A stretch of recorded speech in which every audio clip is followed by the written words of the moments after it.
Marriage is the holiest and most sacred institution known to man.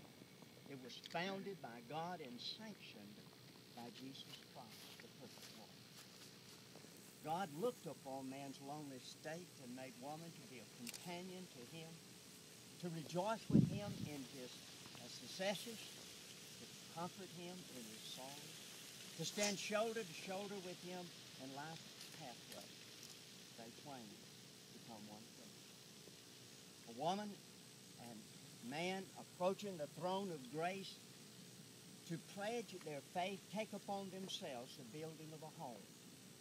Home where love abides, love that is God-given and drops as a gentle rain from heaven upon the place beneath.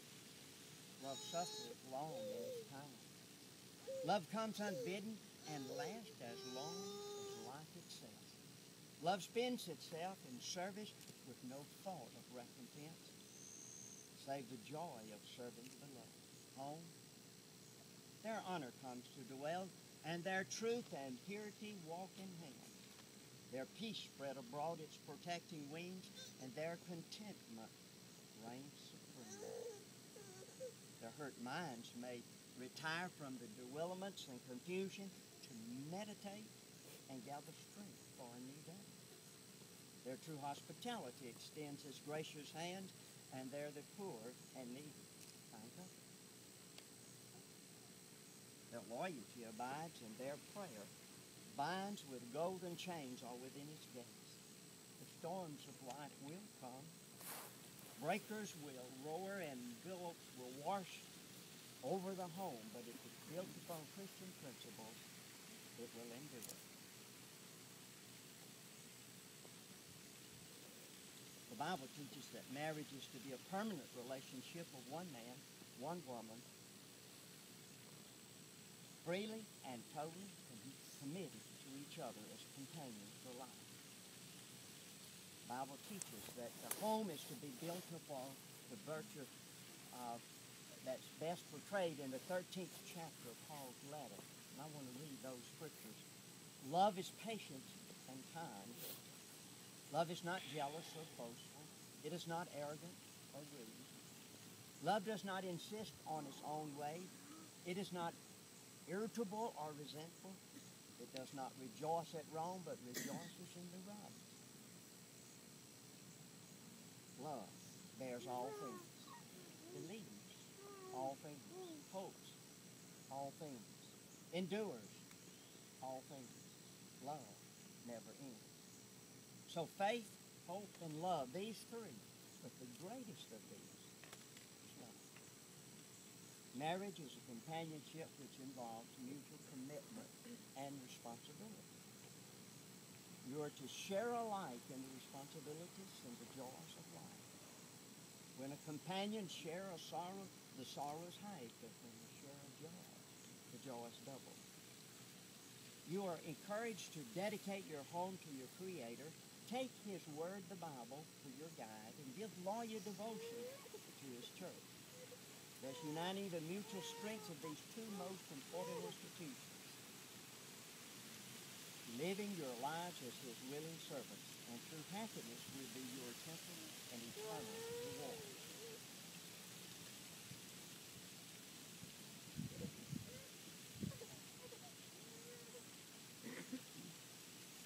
See, you are about to take upon yourself a pure resolve, a solemn vow, incurring grave and lasting responsibilities. The woman of your choice is now to become the partner of your life, the co-heir of your possessions, the queen of your home. In no other way could she so manifest her love for you. She leaves her home ties and companionships of friends, all these to share with you the joy and sorrows of life. With you will she now abide, and for you will she live. I'm going to ask two questions.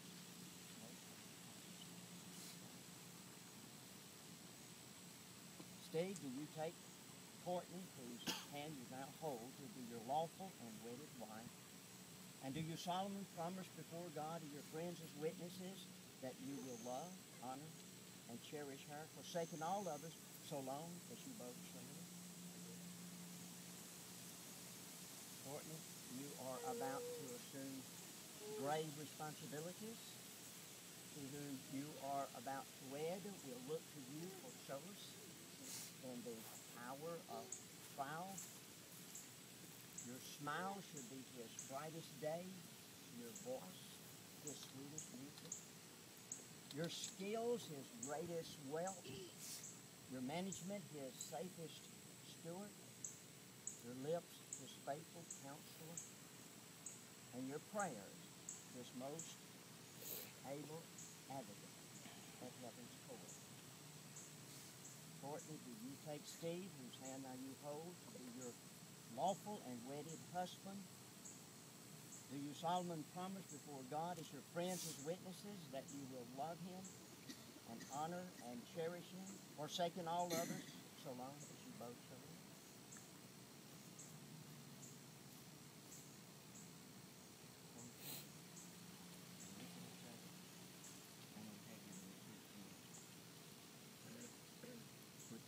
I, Steve, take thee, Courtney, to be my wedded wife, to have and to hold from this day forward, for better, for worse, to love and to cherish, till death do us part. I, Courtney, take thee, Stephen, to be my wedded husband,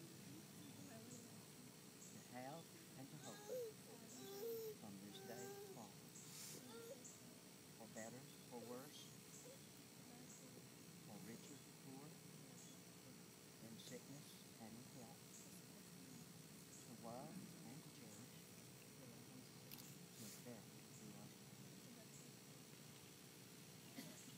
part.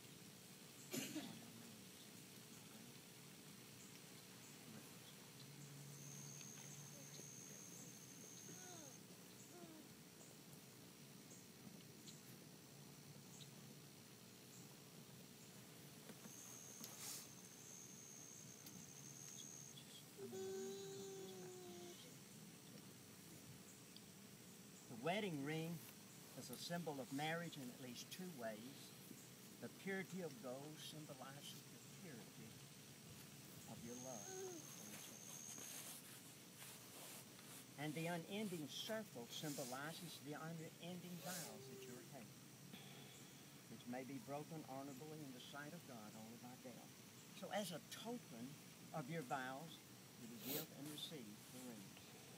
Stephen, will you take this ring, place it upon Courtney's finger, and repeat these words. With this ring, I pledge my life and love to you. In the name of the Father, and of the Son, and of the Holy Spirit.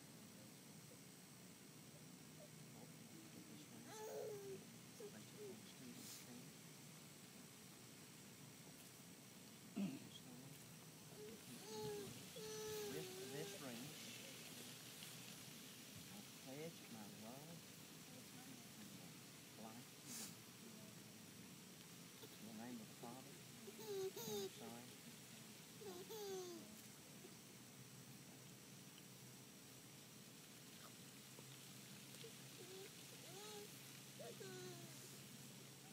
since they have made these commitments and sealed them with the rings, and before God in this assembly, and by the authority of God and the laws of this state, I declare Stephen Courtney husband and wife.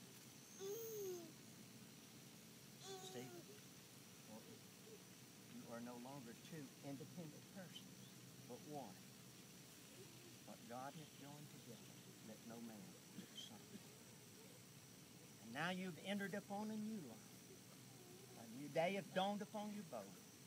Search diligently God's blessed word for the duties you owe to him and to